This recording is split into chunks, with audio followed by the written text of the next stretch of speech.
Today's broadcast is brought to you by ClassicBaseballBroadcasts.com, your one-stop destination for thousands of authentic, vintage radio game broadcasts, interviews and highlights. Red Barber, Mel Allen, Vin Scully, Ernie Harwell, Kurt Godey are just a few of the Ford Frick Award-winning voices. There are hundreds more that will bring back childhood memories from back in the day when the game was always on. From the crack of the bat to the roar of the crowd, relive the moments that made Baseball America's favorite pastime. Get started for free and step back in time listening to baseball's greatest moments. Today's moment in history is brought to you by thisdayinbaseball.com, celebrating baseball's greatest moments from Doubleday to present day, one day at a time. Listen to classic broadcasts, historic moments, and keep the legacy of baseball alive and explore baseball's great history by visiting thisdayinbaseball.com.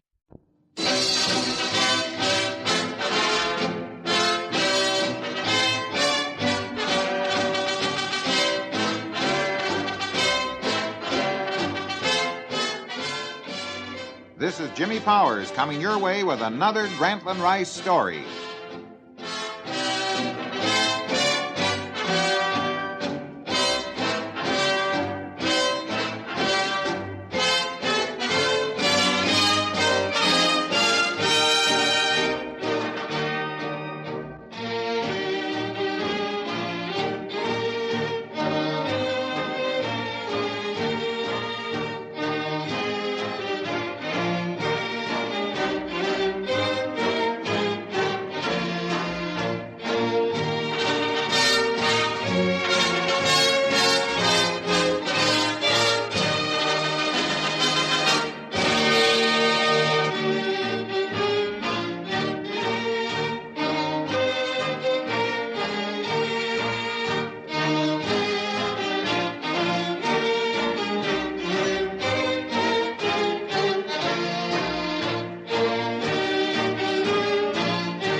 Hi there, this is Jimmy Powers, transcribed. Today, from the Granny Rice's best-selling autobiography, The Tumult and the Shouting, we take you back to the period of World War I. It was 1918. Granny was no youngster.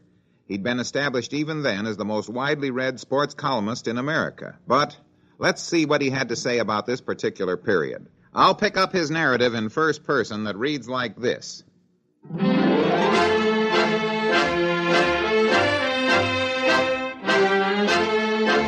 The United States declared war on Germany in April 1917, I was 37 and had been banging away for the Tribune Syndicate for 4 years. Quite a string of papers were using the Sportlight column, and my pay amounted to $300 a week. In December of that year, I handed over all my securities, totaling about $75,000, to a lawyer for safekeeping. If I didn't come back, at least there remained a tidy chunk for my 2 girls. Then I enlisted as a private in the infantry. On December the 5th, 1917, a bitter cold day, I pulled out of New York, headed for the balmy Old South. It was 5 above and snowing when our train chugged into Greenville, South Carolina.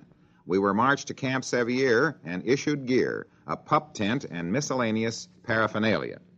My tent had a rent in it as big as a frying pan. The next morning, when I awoke, I found myself up to my ears in snow and mud. The cold I got that first night in the sunny South lasted until the armistice. The majority of our outfit consisted of Southern farm boys. The fact that I was older than most and knew my left foot from my right probably had a lot to do with my becoming a sergeant drill instructor and then a candidate for officer training. During the 2 months of study in preparation for the written exam required for commission, I was fortunate in getting to know Colonel John Geary. He had a sharp sense of humor, and he understood the enlisted man far better than most officers.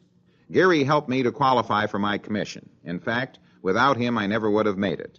He had been the athletic officer at the Presidio in California, and after I was pinned to second lieutenant, he put me to work. One morning, he called for me. "Lieutenant," he said, "I've got 2 jobs for you."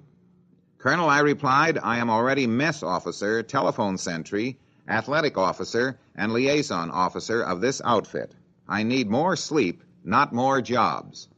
In this Army, replied Geary, it's not how many jobs you have, it's what jobs. Also, that patch of trees over there must be cleared for a baseball field for a game 2 weeks from today. Colonel Geary's patch was a solid green forest. The next morning, I had 280 men working that forest with picks, axes, saws, and dynamite. The noise of hundreds of stumps being blown to kingdom come was vibrant. In the midst of the flying debris, General Gately appeared. You've got every man in the regiment, he roared. Who gave you the authority? Colonel Geary, sir, I replied. We played that ball game 2 weeks later against the 114th. One morning, the entire company was in the field working on a problem involving sighting in cannon for range, deflection, and the rest. My enlisted man and I were in a cluster of turpentine pines. It was hot. Our 4-inch howitzer was a sawed-off pine log. The problem was valid to almost everyone but me. Stripped to the waist, my NCO was hard at work when Colonel Geary appeared. Son, he asked, do you know what you're doing? Sir, I answered, I haven't the slightest idea. Just as I thought, observed Gately. Well, I've got something more important for you to do. The morale of this outfit needs a boost. I want you to write me a song, something the men can sing. I never got around to writing that song. Gately was a Spartan leader. Some of the old-timers in that outfit who had served with him in the Philippines told a yarn that characterized this rugged soldier. Gately's mountain artillery was scaling a high Philippine mountain ridge, bringing up disassembled guns by mule. The animals were threading their way high up on the mountain pass when one mule, with more curiosity than sense, stopped, stretched his neck over the side, and promptly fell into the ravine 1,000 feet below, gun and all. Charging up, Gately looked over the side, then roared, "It serves you right." One day, walking down the company street, I saw a young recruit sitting in the gutter. One look told me he came from the Tennessee mountains. With his eyes swollen with tears, he was the most homesick pup I ever saw. Looking up at me with a vacant expression, he drawled, "Is this France?" He had never been more than 10 miles from home before. In April 1918, our outfit sailed from Hoboken, New Jersey, aboard the old George Washington. Weeks later, we arrived at Cherbourg. I started to the front with my bunch, but didn't get very far before an order came through. Today's broadcast is brought to you by ClassicBaseballBroadcasts.com, your one-stop destination for thousands of authentic, vintage radio game broadcasts, interviews and highlights. Red Barber, Mel Allen, Vin Scully, Ernie Harwell, Kurt Godey are just a few of the Ford Frick award-winning voices. There are hundreds more that will bring back childhood memories from back in the day when the game was always on. From the crack of the bat to the roar of the crowd, relive the moments that made Baseball America's favorite pastime. Get started for free and step back in time listening to baseball's greatest moments. Reassigning me to Paris and the Stars and Stripes. Alec Wolcott, Will Irwin, F.P. Adams, Harold Ross, and others were putting out a daily paper for our soldiers. I shied at the assignment, but it wasn't until 4 months later that I managed to get orders cut reassigning me to the 115th, then up near the Belgian border. After I came home, Kit showed me a letter written to her by Irvin on the day I left Paris for the front. Dear Kit, I saw Granny off to war today. I never saw such a departure for the front. He marched out of here with the biggest backpack I've seen on a mortal, let alone a mule. He was packing enough equipment to quartermaster half the boys at the front. I was pretty loaded down at that. Blankets, fry pan, burner, extra shoes, rifle, that infernal gas mask, socks, shelter half, ammunition. I shed stuff like a molding turkey sheds its feathers until by the time I'd relocated the old 115th, I was wearing one raincoat, period.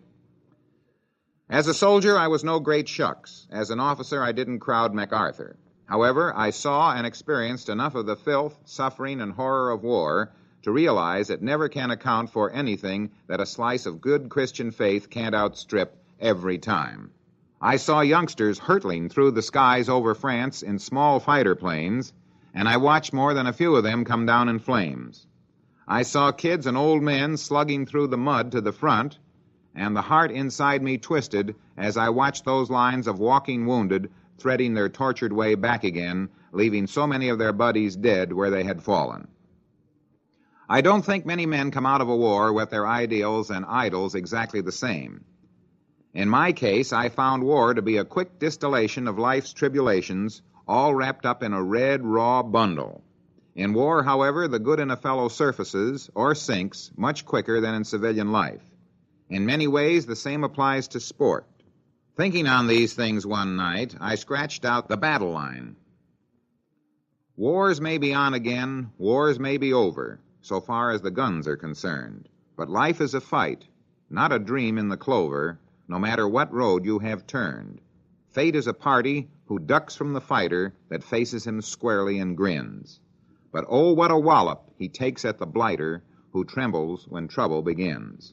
For it's trouble that toughens that fiber all through, the best little trainer the world ever knew. Perhaps we are through with the lung-burning gases on which I am betting no cent. But even if shrapnel or bursting bomb passes, there still is the bill for the rent. There's poverty, bitterness, worry, or sorrow to lead a left hook for the glim. And it may come today or it may come tomorrow, so you might just as well keep in trim. And it's trouble that strengthens the point of the jaw, the best little trainer the world ever saw. When the armistice was finally flashed around the world on November the 11th, 1918, I was at 3rd Corps headquarters on the northwest corner of France near the Belgian border. Everybody from buck private to brigadier immediately got drunk on anything and everything from cognac to sterno.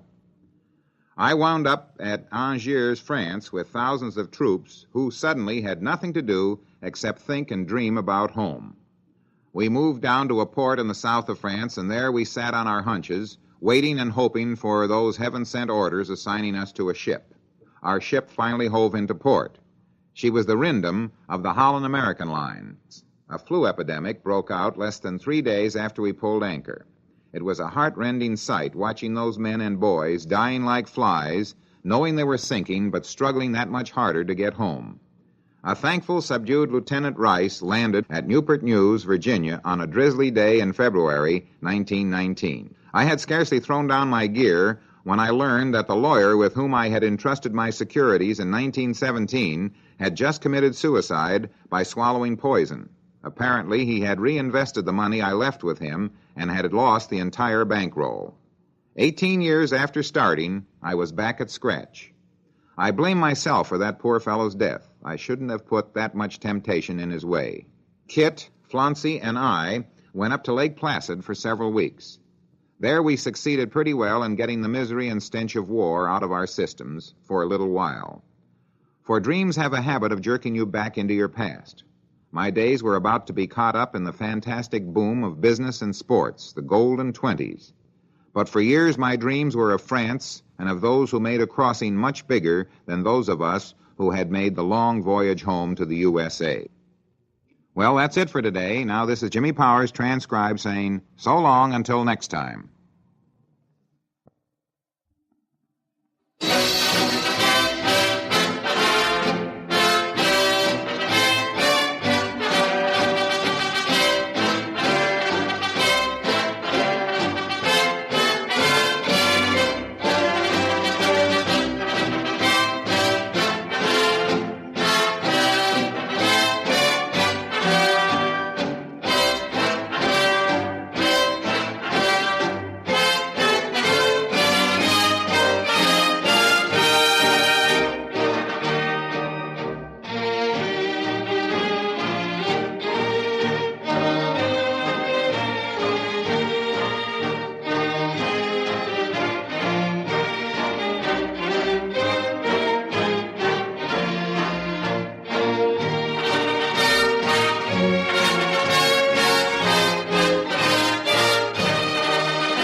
Today's broadcast is brought to you by ClassicBaseballBroadcasts.com, your one-stop destination for thousands of authentic, vintage radio game broadcasts, interviews and highlights. Red Barber, Mel Allen, Vin Scully, Ernie Harwell, Kurt Godey are just a few of the Ford Frick award-winning voices. There are hundreds more that will bring back childhood memories from back in the day when the game was always on. From the crack of the bat to the roar of the crowd, relive the moments that made Baseball America's favorite pastime. Get started for free and step back in time listening to baseball's greatest moments.